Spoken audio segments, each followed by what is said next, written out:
नमस्कार दोस्तों, आपका अपने YouTube चैनल मैथ पावर में आपका स्वागत है। दोस्तों, आज के इस वीडियो में हम कक्षा 6 की गणित प्रकाश पुस्तक के अध्याय 5 यानी चैप्टर 5 अभाज्य समय के पेज नंबर 110 और 11 पर जो आइए पता लगाइए के 10 प्रश्न हैं उनको इस वीडियो में हल करेंगे।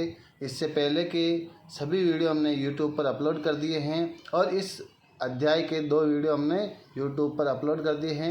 ये तीसरा वीडियो है जिसमें हम इन 10 प्रश्नों को हल करेंगे। तो आइए चलते हम इस प्रश्नावली के पहले सवाल की तरफ। पहला सवाल है, आइए पता लगाइए का 310 और 410 के बीच आने वाले 40 के सभी गुणज ज्ञात कीजिए। तो देखिए, इस प्रश्न को आपको अपनी नोटबुक में किस प्रकार लिखना है। देखिए बच्चों, पहला प्रश्न जो आपके 310 और 410 के बीच आने वाले 40 के सभी गुणज ज्ञात कीजिए। गुणज का मतलब 40 का पावड़ा है ना। तो अब देखिए, बहुत सारों को 40 का पावड़ा नहीं आता होगा, लेकिन 4 का तो आता है ना आपको। तो देखिए, मैं आपको शॉर्ट ट्रिक बताता हूँ 4 की पावड़ी को हम 40 का कैसे बनाते हैं। तो देखिए, ये 4 का पावड़ा है ना। इसके आप यहाँ 0 लगा दीजिए तो ये ऑटोमेटिक 40 का हो जाएगा। 4 का पावड़ा बोलेंगे 4 एकम 4, 4 दूनी 8, 0 लगाते जाइए। 4 3 12, 0 लगाते जाइए। 4 3 12, 4 चौक 16, 4 पंजो 20, 4 छंग 24, सॉरी 2 0 नहीं लगाना, 1 ही लगाना है ना। 4 छंग 24, 4 सत्ता 28, 4 अठा 32, यहाँ लिख लेता हूँ मैं 4 अठा 32, 4 नाम 36, 4 दए 40 और फिर 40 का गुणज करेंगे तो वो आएगा 440। ठीक है, तो ये कह रहा है 310 और 410 के बीच आने वाले 40 के गुणज। तो देखिए, 40 के गुणज जो है आपको लिखने हैं। ये हमने 40 के गुणज सारे लिख लिए, लेकिन आपको 310 यानी ये 320 और 360 और 400 ये 3 ही है। ठीक है, तो आपको लिखने हैं, आपका उत्तर होगा 310 और 410 के मध्य 40 के निम्न गुणज आते हैं। ठीक है, आते हैं। अब इनके नाम लिख दीजिए आप, कौन कौन से आते हैं। तो देखिए, 320, 360, 400 ये तीनों ही आते हैं। ये आपका क्या हो जाएगा, आंसर हो जाएगा। ठीक है, अब देखिए इसका आपका प्रश्न नंबर 2 क्या है। प्रश्न नंबर 2 ये कह रहा है, मैं कौन हूँ। प्रश्न नंबर 2 में 2 प्रश्न है, ए और बी। तो ये कह रहा है मैं कौन हूँ। ए प्रश्न कह रहा है मैं 40 से कम एक संख्या हूँ, मेरा एक गुणनखंड 7 है, मेरे अंकों का जोड़ 8 है। तो यानी 40 से छोटी एक संख्या है जिसका एक गुणनखंड क्या है, 7 है। यानी दूसरा गुणनखंड आपको पता लग जाएगा। तो देखिए, 7 के पावड़े को यानी 7 की गुणजों को हम यहाँ लिख देते हैं। 7 एकम 7, 7 2 14, 7 3 21, 7 चौक 28, 7 पंजो 35 और 7 छंग 42 होता है। तो 42 क्या 40 से ज़्यादा होता है, तो हमें तो 40 से कम चाहिए। 40 से कम ये सारे आपके 7 के गुणज आ गए। यानी कि एक गुणनखंड 7 है। ये देखिए, इसको अगर मैं इस प्रकार लिखूँ 7 इंटू 1, तो 7 का एक गुणज 1 हो गया। 7 इंटू 2 हो जाएगा, ये 7 इंटू 3 हो जाएगा, ये 7 इंटू 4 हो जाएगा, ये 7 इंटू 5 हो जाएगा। ठीक है, तो 7 पंजे 35 हो गया। तो एक गुणज आपकी क्या हो गया, 7। अब ये कह रहा है कि मेरे अंकों का जोड़ 8 है। तो अब इनमें से कौन से अंकों का, कौन सी संख्या के दोनों अंकों का योग 8 आ रहा है। देखिए, ये तो एक 7 ही आ रहा है, 4 1 5 आ रहा है, 2 और 1 3 आ रहा है, 2 और 8 10 आ रहा है, 3 और 5 कितने आ रहे हैं, 8 आ रहे हैं, है ना। तो आपके वो संख्या कौन सी हो जाएगी, 35। तो आपको क्या लिखना है, वह संख्या 35 है। ठीक है, वह संख्या क्या है, 35 है। अब देखिए इसका बी क्या कह रहा है, मैं 100 से छोटी एक संख्या हूँ, मेरे 2 गुणनखंड 3 और 5 है, मेरा एक अंक दूसरे से एक अधिक है, यानी कि मैं 100 से छोटी एक संख्या हूँ, 100 से छोटी कोई सी भी हो सकती है संख्या। मेरे दो गुणनखंड यानी उसके दोनों गुणनखंड क्या है, 3 और 5 है। मेरा एक अंक दूसरे से एक अधिक है। अब देखिए 3 और 5 ही हमारा उत्तर लेकर आएंगे। कैसे? 3 और 5 को अगर मैं गुणा करता हूँ तो मुझे क्या मिलता है, 15 मिलता है।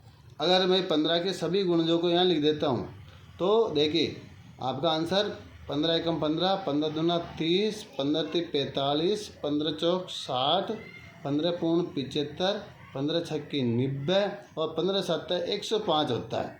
तो ये कह रहे हैं 100 से छोटी, तो 105 तो आपके इससे बाहर हो जाएगा दौड़ से। अब 100 से छोटी ये है, इनमें से क्या कह रहा है ये कि मेरा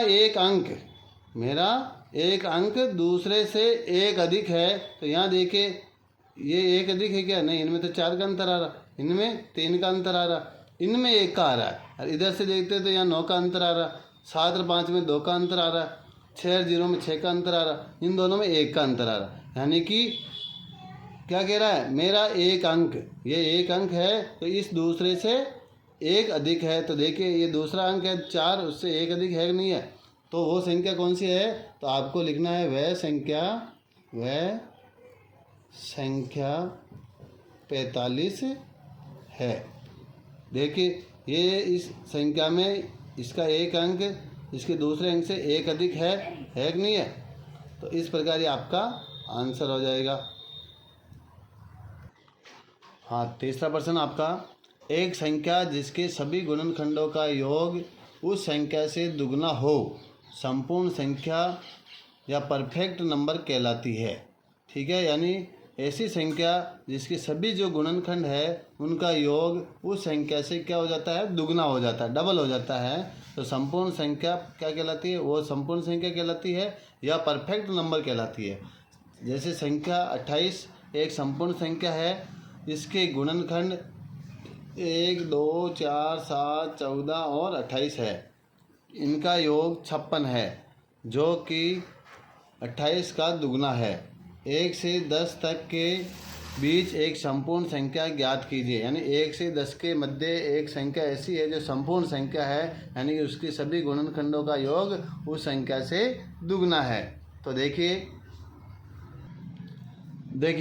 1 का गुणनखंड 1 होता है, 2 का गुणनखंड 1 और 2 होता है, 3 का गुणनखंड 1 और 3 होता है, 4 का गुणनखंड 1, 2 और 4 होता है।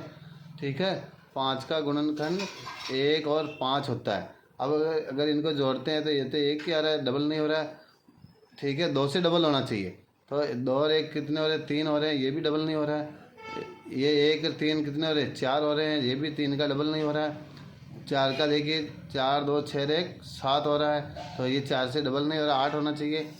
5 का देखिए 1 और 5 तो क्या हो रहा है, 6 हो रहा है, तो 6 भी 5 का डबल नहीं है। फिर देखिए हम 6 को लेते हैं, 6 के गुणनखंड क्या क्या है, 1 है, यानी कि 6 के अंदर 1 का भाग भी जाता है, 2 का भी जाता है, 3 का भी जाता है और 6 का भी जाता है। इन सबको जोड़ते हैं तो 6 और 3 9, 2 11 और 1 12 हो रहा है। तो देखिए एक संख्या तो आपको ये मिल गई 6 का डबल हो रहा है कि नहीं हो रहा इधर 12, तो संपूर्ण संख्या हो गई नहीं हुई, एक तो ये हो गई। अगर 7 का करते हैं तो 1 और 7 हो रहा है, इसका योग 8 ही हो रहा है। फिर देखिए 8 का करते हैं तो 1, 2, 4 और 8, इनका योग करते हैं तो 8 और 4 12 और 2 14 और 1 15 ही हो रहा है, डबल नहीं हो रहा है। 9 का करते हैं तो 1, 3 और 9, तो ये 9 और 3 12 और 1 13 ही हो रहा है, ये भी डबल नहीं हो रहा। 10 तक ही लेना, तो 10 का देखिए 1, 2, 5 और 10 है, तो 10, 5, 15, 16, 17, 18 ही हो रहा है, यानी ये भी कम हो रहा है। तो केवल एक ही संपूर्ण संख्या है वो 6, तो 6 को हम यहाँ लिख लेंगे। तो आपका आंसर में इस प्रकार लिखना है 6 का देखिए गुणनखंड क्या क्या है, 1, 2, 3 और 6 है ना। इनको अगर जोड़ते अपन तो 1 + 2 + 3 + 6 बराबर कितने हो रहे हैं, ये 12 हो रहे हैं। तो क्या है संपूर्ण संख्या की परिभाषा क्या है, संख्या की गुणनखंड संख्या के गुणनखंडों का योग संख्या से दुगुना होता है। तो यानी ये 6 इंटू 2 यानी कि 12 हो रहा है कि नहीं हो रहा है दुगुना। तो ये आपका आंसर हो जाएगा। वह संख्या क्या है, इसमें आप लिख सकते हो 6 संपूर्ण संख्या है। 6 संपूर्ण संख्या है। यह है प्रश्न नंबर 4। उभयनिष्ठ गुणनखंड ज्ञात कीजिए। तो इसका देखिए ए क्या है, तो 20 के पहले 20 और 28 के उभयनिष्ठ गुणनखंड बताने यानी कि कॉमन गुणनखंड बताने हैं, यानी कि आपको में से पे ज्ञात करते हैं वैसे ही। तो इसमें क्या करना, देखिए 20 और 28 के मैंने गुणनखंड लिख दिए। 20 के 1 2 4 5 10 और 20 है, यानी कि 20 में 1 का भाग भी जाता है, 2 का भी जाता है, 4 का भी जाता है और 5 का भी, और 10 और 20 का भी जाता है। ठीक है। 28 में 1 का जाता है, 2 का जाता है, 4 का जाता है, 7 का जाता है, 14 का जाता है और 28 का जाता है। अब हमें क्या करना है, कॉमन संख्या मान ली, यानी कि जो दोनों में मिल जाती है। देखिए एक इसमें भी है, इसमें भी है, तो ये क्या हो गई आपकी कॉमन, यानी कि उभयनिष्ठ गुणनखंड हो गई। 2 भी इसमें है, इसमें 4 भी इसमें है और इसमें है। अब देखिए 5 इसमें है लेकिन इसमें नहीं है, 10 इसमें है, इसमें नहीं है, 20 इसमें है, इसमें नहीं है, 7 इसमें है, इसमें नहीं है, 14 इसमें है, इसमें नहीं है, 28 इसमें है, इसमें नहीं है ना। यानी कि आपकी क्या 1 2 और 4। तो यहाँ आपके आंसर हो जाएगा 1 2 और 4। ये आपके क्या हो गए, उभयनिष्ठ गुणनखंड किसके हो गए, 20 और 28 के। अब देखिए आपके 35 और 50 के बताने, किसके बताने हैं, 35 और 50 के। तो 35 के गुणनखंड कौन कौन से हो जाएंगे, 1 5 7 35। ठीक है। इसके अलावा और कोई भी इसके गुणनखंड नहीं है। 50 के देखिए 1 2 5 10 25 50। अब इनमें कॉमन कौन कौन से आ रहे हैं, एक तो 1 आ रहा है, एक 5 आ रहा है। ठीक है, और कोई सा भी नहीं आ रहा। तो यहाँ आ जाएंगे आपके आंसर में 1 5। उभयनिष्ठ गुणनखंड कौन कौन से हैं, 1 और 5। फिर देखिए 4 8 12, यानी तीनों में चाहिए ये कॉमन। तो देखिए 4 के तो हैं 1 2 4, 8 के हैं गुणनखंड 1 2 4 8, 12 के 1 2 3 4 6 12। अब उभयनिष्ठ संभालना है तो एक तीनों में है, 2 भी तीनों में है। फिर देखिए 4 इन 2 में है, यहाँ भी है, यानी कि 4 भी तीनों में है। इसके अलावा देखिए अब इसमें 8 है, ऊपर वाले में तो आगे कोई संख्या ही नहीं है। नीचे 6 और 12 है, लेकिन इसमें भी नहीं है, इसमें भी नहीं है। तो ये तीनों ही आपके क्या हो गए, उभयनिष्ठ। कौन कौन से हो गए, 1 2 और 4। ये आपके 4 8 और 12 के उभयनिष्ठ गुणनखंड हो गए। अब आपके पहले के का डी है 5 15 और 25 के गुणनखंड, उभयनिष्ठ गुणनखंड बताने हैं। तो 5 के गुणनखंड क्या होंगे, 1 और 5 ही होगा, क्योंकि 5 में 1 का भाग भी जाता है और 5 का जाता है। इसके अलावा 2 3 4 का किसी का नहीं जाता है।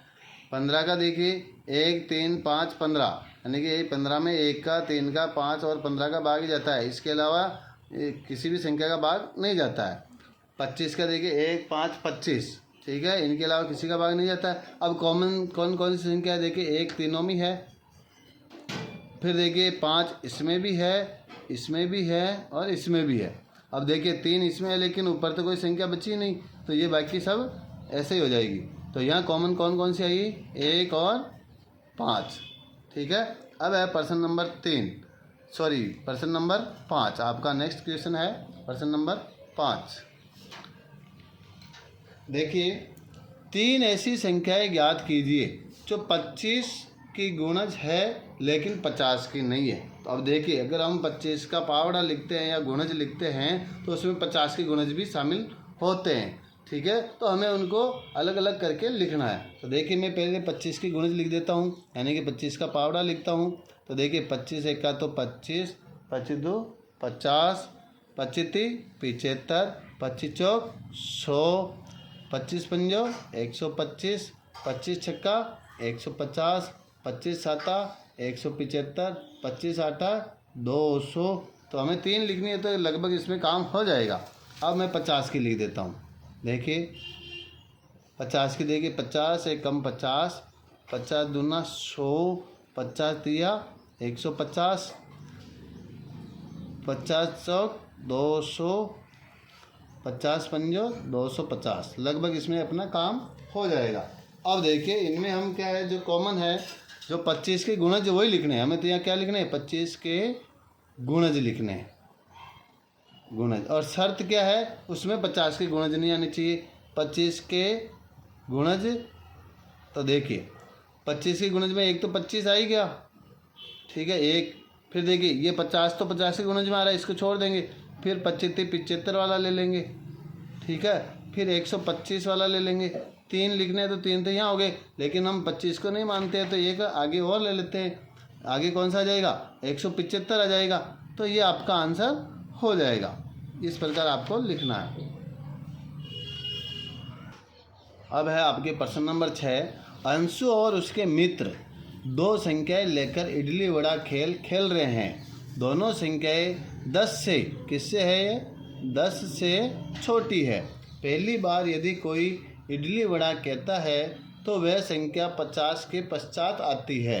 वे दोनों संख्याएं क्या होंगी जिन्हें इडली और वड़ा कहा गया है। तो आपको उत्तर में कैसे ज्ञात करना, देखिए संख्याएं आपको दे रखी है 10 से छोटी। दोनों संख्याएं क्या है, 10 से छोटी, यानी कि 1 2 3 4 5 6 7 8 9 और ये 10, यानी इन संख्याओं में से 2 संख्याएं हैं जिनको हम इडली वड़ा के लिए खेल रहे हैं। तो देखिए हम लॉजिक लगाते हैं।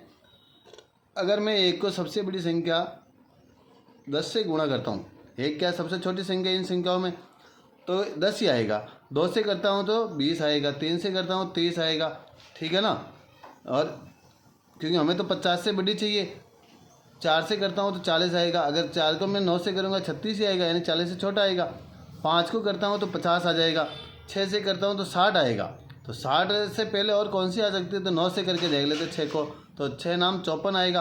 8 से करते तो 8 से 48 ही आएगा, तो 50 से कम है। तो 6 और 9, 2 संख्या हमें मिल गई, एक तो 6 और 9। फिर करते हैं तो देखिए 7 को हम 10 से करते 70, 9 से करते 72, सॉरी 7 नाम 63, और 8 से करते 7 8 56। तो देखिए इन दोनों को गुणा करते हैं तो 54 आ रहा है, और 7 8 7 और 8 को करते हैं तो क्या आ रहा है, 7 8 56 आ रहा है। तो 50 से पहले कौन सी आ रही है, 54 आ रही है। तो हमें इन दोनों को लेना है, 6 और 9। कौन सी संख्या है, 6 और 9, ठीक है ना। तो 6 और 9 आपकी क्या हो गई, एक को इडली बोल देंगे, जैसे हम 6 को इडली बोल रहे हैं, क्या बोल रहे हैं, इडली। 7 को हम क्या बोल रहे हैं, 9 को हम क्या बोल रहे हैं, वड़ा, ठीक है। तो अगर इसको हम इडली बोलेंगे तो देखिए 6 का गुणज लिखते हैं, 6 एकम 6, 6 2 12, 6 3 18, 6 चौका 24, 6 पंजो 30, 6 तिरंग 36, 6 7 42, 6 8 48, 6 नाम 54, ठीक है। इसको बोलते हैं तो 9 एकम 9, 9 2 18, 9 3 27, 9 चौका 36, 9 पंजो 45, 9 छक्की 54। देखिए दोनों में 54 यहाँ आया है, 54 दोनों में आया, कॉमन आया। इससे पहले जो कॉमन आ रहे हैं उससे हमें कोई लेना देना नहीं है, क्योंकि हमें तो 50 के बाद वाले जो इडली वड़ा आ रहा है 54 पे आ रहा है ना। तो ये दोनों संख्या आपकी होगी 6 और 9, ठीक है ना। तो आप यहाँ लिख सकते हो कि वे दोनों संख्याएं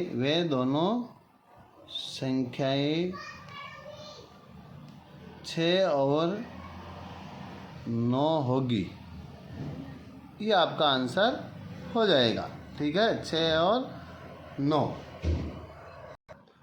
प्रश्न नंबर 7 आपके, खजाने की खोज खेल में ग्रम्पी ने खजाने को 28 और 70 पर रखा है। कहाँ रखा है, एक तो 28 पे 70 पर रखा है। दोनों संख्याओं पर पहुंचने के लिए छलांग का आकार क्या होना चाहिए। तो हमें क्या करना है, दोनों के गुणनखंड लिखने हैं। तो 28 के गुणनखंड यहाँ लिख लेते हैं, यहाँ 70 के गुणनखंड लिख लेते हैं, ठीक है ना। यही अपना तरीका होता है। 28 के गुणनखंड यानी 28 में किस किस का भाग जाता है, 1 का जाता है, 2 का जाता है, फिर देखिए 4 7 28, 4 का जाता है, फिर देखिए 6 का जाता है क्या, 5 का नहीं जाएगा, 6 का जाएगा क्या, 6 7 42 नहीं जाएगा, 6 चौका 24, 6 पंजे 30 नहीं जाएगा, 7 का 7 चौक 28, 7 का जाएगा, फिर देखिए 14 का जाएगा, फिर देखिए किसी का नहीं जाएगा, 28 का जाएगा, किसका जाएगा, 28 का, यानी कि जस्ट जिस संख्या का हम गुणनखंड कर रहे हैं उसका आधी संख्या आने के बाद किसी भी संख्या का भाग नहीं जाता, ये ध्यान रखना। तो 28 का आधा क्या 14 आ गया। अब 14 के बाद वाली किसी भी संख्या का भाग नहीं जाता है। तो 70 में देखिए 1 का जाता है, 2 का जाता है, फिर देखिए 4 का जाता है क्या, 4 का नहीं जाता है, ठीक है। 5 का जाता है क्या, 5 का जाता है, 7 का जाता है, 10 का जाता है, 14 का जाता है, 14 पंजे 70, ठीक है, 14 पंजो 70। फिर देखिए 28 का जाता है क्या, 28 दूना 56, नहीं जाता है। 14 का गया, फिर जाता है 35 का जाता है। अब 35 70 का आधा हो गया तो ये 70 आ जाएगा, ठीक है। अब देखिए इनमें जो कॉमन आए वो अपनी क्या है, छलांग है ना। तो देखिए एक तो 1 हो गई, एक 2 हो गया, फिर देखिए 7 हो गया, फिर एक 14 हो गया, ठीक है। तो छलांग का आकार क्या हो जाएगा, छलांग का आकार क्या क्या है छलांग के आकार में, आप लिख सकते हो। एक तो 1, 2, 7, 14, ये आपका आंसर हो जाएगा। अब है प्रश्न नंबर 8। देखिए प्रश्न नंबर 8 क्या कह रहा है, नीचे दिए गए चित्र से गुणा ने उभयनिष्ठ गुणज को छोड़कर सभी संख्याओं को मिटा दिया है, ठीक है। पता लगाइए कि वह संख्याएं कौन सी हो सकती है और उन लुप्त संख्याओं को खाली स्थान में लिखिए। तो देखिए जो हमें दे रखा है उसी से हमें पता लगाना है। तो हमें क्या दे रखा है, एक तो सारे गुणज यानी कि इनके उभयनिष्ठ गुणनखंड दे रखे हैं, गुणज दे रखे हैं। वो क्या है, एक तो 24 है, 48 है, 72। तो अब 24 के हम गुणनखंड करते हैं तो देखिए क्या क्या हो सकते हैं। एक तो देखिए 2 और 12 यानी 2 और 12 को गुणा करते हैं तो 24 आ रहा है। क्यों हम 24 के क्यों कर रहे हैं, 48 के क्यों नहीं कर रहे, 72 के क्यों नहीं कर रहे, क्योंकि देखिए 24 के पावड़े में 24 के गुणे 24 दूना 48, 24 या 72, यानी कि अगर इसके पता लग गए तो वो सारे इन्हीं के भी हो जाएंगे। एक तो हो गया 2 और 12, फिर हो जाएगा 4 छंग 24, 4 और 6, फिर हो जाएगा 3 और 8, 8 3 24, 2 और 12 हो गया, 4 छंग 24 हो गया, 3 8 24 हो गया। अब इनमें से हम किसी का भी ले सकते हैं क्योंकि हमें 2 को हम 12 से गुणा करते हैं तो क्या आ रहा है, 24 आ रहा है। 4 को 6 से करते हैं तो 24 आ रहा है। 3 और 8 को करते हैं तो 8 3 24 आ रहा है। अब इनमें से जो आपको अच्छा लगे वो ले लो, वो आपके आंसर हो जाएंगे। जैसे हम 3 और 8 का ले लेते हैं, किसका ले लेते हैं, 3 और 8 का। तो देखिए इधर मैं 3 का ले लेता हूँ, 3 के गुणज, इधर ले लेता हूँ मैं 8 के गुणज। तो देखिए 3 के गुणज में 3 एकम 3, 3 दू 6, 3 त्रिका 9, 3 चौक 12, 3 पंजो 15, 3 छंग 18, 3 सता 21, 3 आटा 24 उधर चला गया, ऐसे है ना। 3 आटा 24, 3 नाम 27, ये 27, 3 दाए 30, है ना। ऐसे करते हुए आप आगे से आगे लिख सकते हो, 33, 36, 39, 42, बड़े बड़े लिख सकते हो। 48 यहाँ आ गया, 42 के बाद में क्या आएगा, 45, है ना। अंदर जो आते हैं वो लिख सकते हो आप गुणज, 45 3 48 ऐसे हो गया। इधर 8 के लिख लो, 8 एकम 8, 8 दूनी 16, 8 3 24 यहाँ आ गया, 8 चौक 32, 8 पंजे 40, 8 छिंग 48 यहाँ आ गया, 8 छिंग 48, 8 सता 56, 8 उठी 64, 8 नाम 72 वहाँ आ गया, 8 दाई 80 यहाँ लिख दो। इस प्रकार तो बिल्कुल सिंपल है, आपको केवल जो इनमें से छोटी कॉमन संख्या है उसकी गुणनखंड करके देख लेना है, ठीक है। तो यहाँ आ गए आपके 3 और 8 ले लिए मैंने। यहाँ आप 4 6 भी लिख सकते हो, 2 और 12 भी लिख सकते हो और उनकी गुणनखंड आप यहाँ लिख सकते हो। अब है आपके प्रश्न नंबर 9। एक सबसे छोटी संख्या ज्ञात कीजिए जो 7 को छोड़कर 1 से 10 तक की सभी संख्याओं को का गुणज हो। तो यहाँ 7 को छोड़कर यानी 7 को छोड़ देना है, ठीक है। इसके अलावा सभी संख्याओं का क्या हो, गुणज हो, यानी कि उसके अंदर सभी का इन सभी संख्याओं का भाग जाता हो। तो इसके लिए हमें क्या करना है, लेसे पे लेना पड़ेगा। क्या लेना पड़ेगा, लेसे पे, किनका, इन सभी का। तो देखिए मैं एक तरफ यहाँ ले लेता हूँ, 1 का लेना है, 2 का लेना है, 3 का लेना है, 4 का लेना है, 5 का लेना है, 6 का लेना है, 7 का नहीं लेना है, 8 का लेना है, 9 का लेना है और 10 का लेना है। ठीक है, लैसे पैसे ही लेते हैं। तो हम पहले इनकी क्या है, देखिए एक का तो भाग देना ही नहीं है, एक का तो एक ही आएगा, दो का भाग देते हैं, दो एक का दो। फिर देखिए तीन में नहीं जाता है, तीन का तीन, दो दूनी चार, पाँच में नहीं जाता है, दो तिया छः, दो चौके आठ, इसमें नहीं जाता है, नौ का नौ, दो पंजो 10। अब देखिए जब तक दो का जाता है तब तक दो का देना, फिर दो का दे रहे हैं हम, एक में नहीं जाता है, एक में नहीं जाता, तीन में नहीं जाता, दो एक का दो हो गया, यानी जब तक एक आ जाएगा फिर उसमें नहीं देना। पाँच में नहीं जाता है, तीन में नहीं जाता है, दो दूनी चार, ठीक है, नौ का नौ, पाँच का पाँच।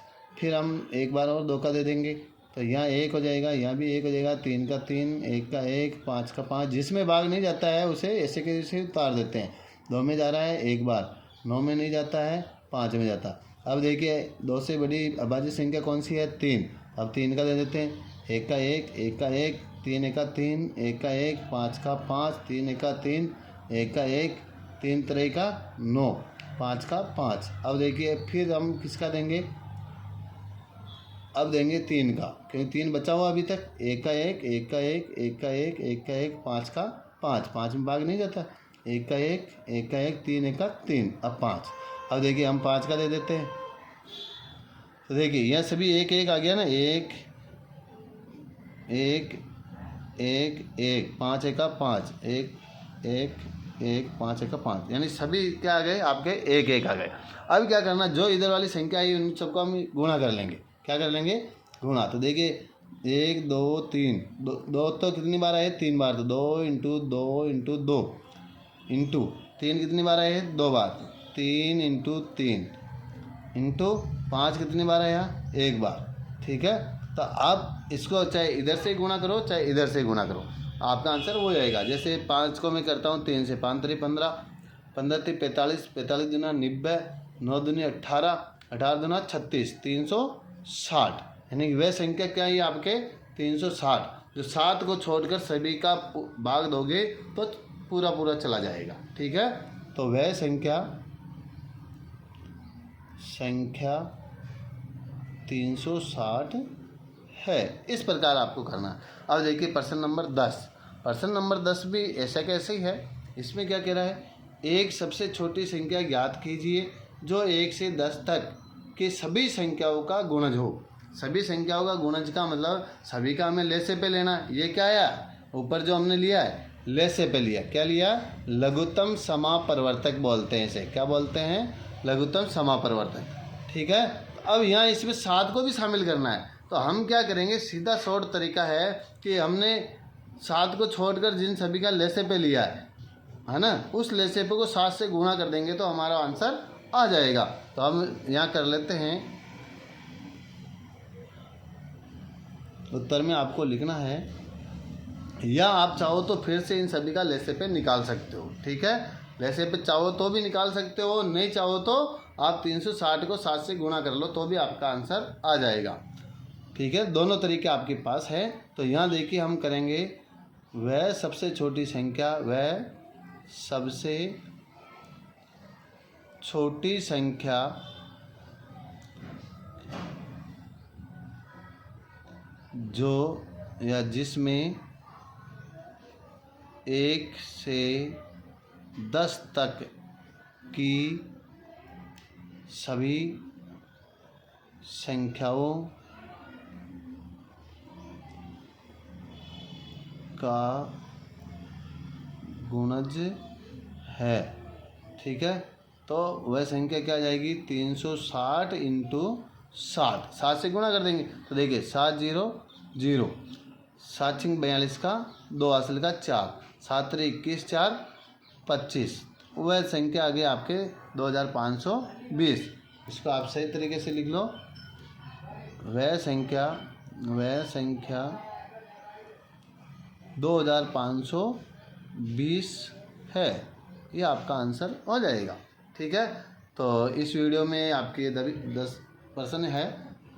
तो हमारी वीडियो कैसे लगी आपको दोस्तों, हमारे चैनल को लाइक करें, सब्सक्राइब करें और हमारे वीडियो को लाइक करें, शेयर करें अपने दोस्तों को भी, ताकि उनको भी इसका फ़ायदा मिल सके। थैंक यू दोस्तों।